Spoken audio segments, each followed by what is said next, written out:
बरं, थोडं आपण निकालांच्या अलीकडे जाऊयात. त्यावेळेला असं म्हटलं जात होतं की मुख्यमंत्री पदाच्या रेसमध्ये मी नाही. देवेंद्रजी पण म्हणाले होते, एकनाथ शिंदेही म्हणाले होते. मात्र अजितदादांचं मौन तेव्हाही होतं आणि अजितदादांचं मौन आत्ताही आहे. त्याचं कारण काय? नाही, मौन यासाठी त्यांना माहितीच आहे की त्या रेसमध्ये अजितदादा आत्ता मुख्यमंत्री पदाच्या रेसमध्ये त्यांनी स्वतःलाच बाजूला केला आहे. त्यामुळे मौन असण्याचा प्रश्नच नाही.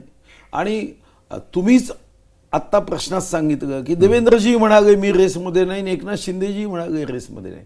पण रेसमध्ये नाही हे सांगण्यासाठी अजितदादांनी आपलं मत व्यक्त केलं पाहिजे असं मला आवश्यक वाटत नाही. अजितदादांनी आत्ताही आपली भूमिका स्पष्ट केली, माननीय एकनाथजींनीही आपली भूमिका स्पष्ट केली आणि माननीय देवेंद्रजींनीही भूमिका स्पष्ट केली की माननीय नरेंद्र मोदीजी आणि माननीय अमित भाई जो निर्णय घेतील तो आमच्या सर्वांसाठी त्या निर्णयाचं आम्ही स्वागत करतो आणि त्या निर्णयानुसारच आम्ही पुढे जाऊ. बरं, पण मग ते नाव कोणाचं असू शकतं किंवा भाजपचा जर चेहरा मुख्यमंत्री पदावरती असेल तर मग शक्यता कोणाकोणाची?